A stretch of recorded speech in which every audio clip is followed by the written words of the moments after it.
Bonjour, avec mes collègues ici présents, Théo Rangiro, Swan Vibou et Vincent Caton, ainsi que moi-même, Ramé Alexis, nous allons vous présenter notre projet, qui est le magasin d'outils intelligents.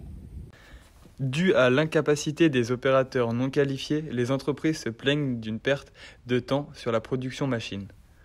Tout opérateur doit être capable de relancer une production rapidement.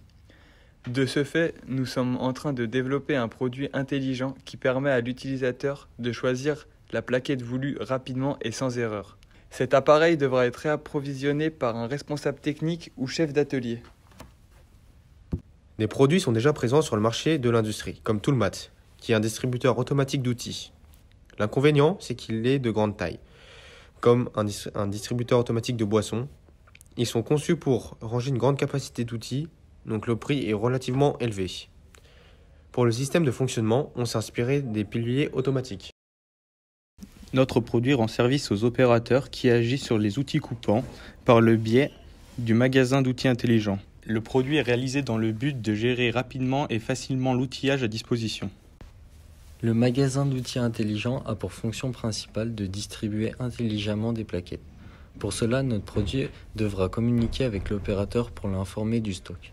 De plus, ce produit sera portatif et aura comme caractéristique de résister au milieu industriel. Lorsqu'on viendra poser la plaquette usée sur l'empreinte appropriée, une connexion électrique se créera.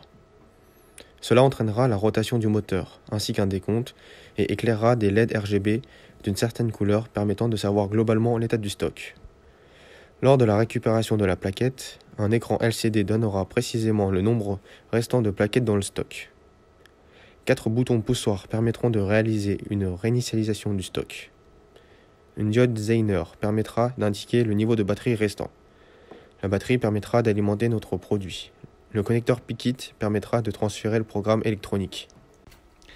Je vais vous présenter la fonction principale de notre projet, distribuer intelligemment des plaquettes. Pour cela, nous utiliserons l'entièreté de la chaîne d'information. La plaquette sera posée sur des connecteurs. L'information sera donc envoyée au microcontrôleur. De là, des LED RGB nous donnent le stock restant et le plateau tournant vient se positionner devant l'utilisateur avec la plaquette demandée. Pour cela, c'est un servomoteur lié à un engrenage qui reçoit l'information et qui transmet un mouvement de rotation. Je vais vous présenter notre fonction technique numéro 2, qui est de calculer la quantité restante de plaquettes. Cette fonction a pour but d'indiquer à l'opérateur l'état du stock restant grâce à des LED RGB, qui auront 3 couleurs différentes, rouge, orange, verte. Vert indiquera qu'il reste entre 10 à 6 plaquettes, orange entre 6 à 3 plaquettes et rouge de 3 à 1 plaquette. Et c'est le microcontrôleur qui a pour but de décompter les plaquettes. Je vais vous présenter notre fonction technique numéro 3, qui est la détection de plaquettes. Cette fonction a pour but de détecter la présence de plaquettes, mais elle a aussi pour but de réduire les erreurs d'identification. Nous acquérirons une information pour détecter les plaquettes grâce à des connecteurs. Ces connecteurs feront un contact électrique avec la plaquette. Voici notre solution envisagée. Grâce à cette solution, l'utilisateur ne peut se tromper car il doit effectuer une recherche de forme.